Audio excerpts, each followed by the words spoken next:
அனைவருக்கும் வணக்கம். நம்ம டெய்லியும் prelims and mains point of வியூவில் 5 கொஸ்டின்ஸ் கரண்ட் அஃபேர்ஸில் பார்க்குறோம். இன்றைக்கி என்ன கேள்விகள் இருக்குது அப்படிங்கிறத பார்ப்போம். ஸோ முதல் கேள்வியில் பார்த்தீங்கன்னா, who is known as the father of rural economy in India அப்படின்னு சொல்லி கேட்டிருக்காங்க.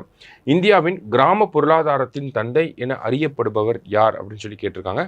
ஸோ யார் அப்படின்னா நமக்கு தெரிஞ்ச விஷயம்தான். ஜேசி குமரப்பா அவர்கள் தான் இந்தியாவுடைய ஃபாதர் ஆஃப் ரூரல் எக்கானமி அப்படின்னு சொல்லி சொல்கிறாங்க. அடுத்ததாக பார்த்தீங்க அப்படின்னா ஒரு ஸ்டேட்மெண்ட் கொடுத்துருக்காங்க. Who said that untouchability is a sin and that you who follow it are a General Dyer அப்படின்னு சொல்லி கேட்டிருக்காங்க. தீண்டாமை ஒரு பாவச் செயல், அதை பின்பற்றுகின்ற நீங்கள் ஒரு ஜெனரல் டயர் என கூறியவர் யார் அப்படின்னு சொல்லி கேட்டிருக்காங்க. ஸோ அன்டச்சபிலிட்டி ரிலேட்டடாக இந்த மாதிரி ஒரு ஸ்டேட்மெண்ட்டை சொன்னது யார் அப்படின்னு பார்த்தோம்னா மகாத்மா காந்திஜி அவர்கள் தான். ஸோ அவருடைய நினைவாக இந்த ஒரு கருத்தை நம்ம பார்க்குறோம். இன்றைக்கி அவருடைய நினைவு நாள் இல்லையா. அடுத்தது, international dugong conservation centre is located in அப்படின்னு சொல்லி கேட்டிருக்காங்க. சர்வதேச டுகோங் பாதுகாப்பு மையம் எங்கு அமைந்துள்ளது அப்படின்னு சொல்லி கேட்டிருக்காங்க. ஸோ இந்த டுகோங் அப்படிங்கிற பார்த்தோன்னா கடல் பசு அப்படின்னு சொல்லுவோம். ஸோ வேர்ல்டு லெவலில் பார்த்தோன்னா தமிழ்நாடு தான் இந்த ஒரு முன்முயற்சியை வந்து எடுத்திருப்பாங்க. எங்கே இருக்குது அப்படின்னு பார்த்தோன்னா மனோரா அப்படிங்கிற பகுதி. மனோரா அப்படிங்கிற பகுதி எங்கே இருக்குது அப்படின்னு பார்த்தோன்னா நமக்கு தஞ்சாவூரில் இருக்குது. சரிங்களா, மனோரா இன் தஞ்சாவூர்.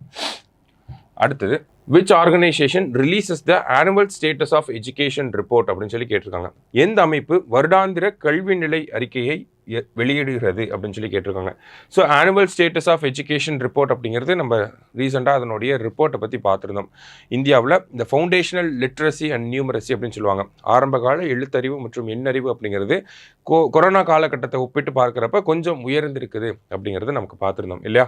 ஸோ அந்த மாதிரியான டேட்டாஸ்லாம் வெளியிடக்கூடிய ஒரு அமைப்பாக யார் இருக்காங்கன்னா இந்த ஆனுவல் ஸ்டேட்டஸ் ஆஃப் எஜுகேஷன் ரிப்போர்ட்டில் நமக்கு என்ஜிஓ பிரதம் அவங்க தான் வந்து இந்த மாதிரியான தகவல்களை வெளியிடுறாங்க. முழுக்க முழுக்க இந்தியாவோட பள்ளி கல்வியை சார்ந்து இயங்கக்கூடிய ஒரு அறிக்கை. சரிங்களா, கடைசியாக India's digital economy aims for a 20% national contribution by which year அப்படின்னு சொல்லி கேட்டிருக்காங்க. இந்தியாவின் டிஜிட்டல் பொருளாதாரம் எந்த ஆண்டுக்குள் தேசிய வருமானத்தில் 20% பங்களிப்பை இலக்காக கொண்டுள்ளது அப்படின்னு சொல்லி கேட்டிருக்காங்க. ஸோ ஜஸ்ட் தெரிஞ்சு வச்சுக்கோங்க, 2029-30 அப்படிங்கிறது தான் கரெக்ட் ஆன்சர். சரியா. ஸோ இன்னைக்கு 5 கொஸ்டின் பார்த்துருக்கோம். நன்றி.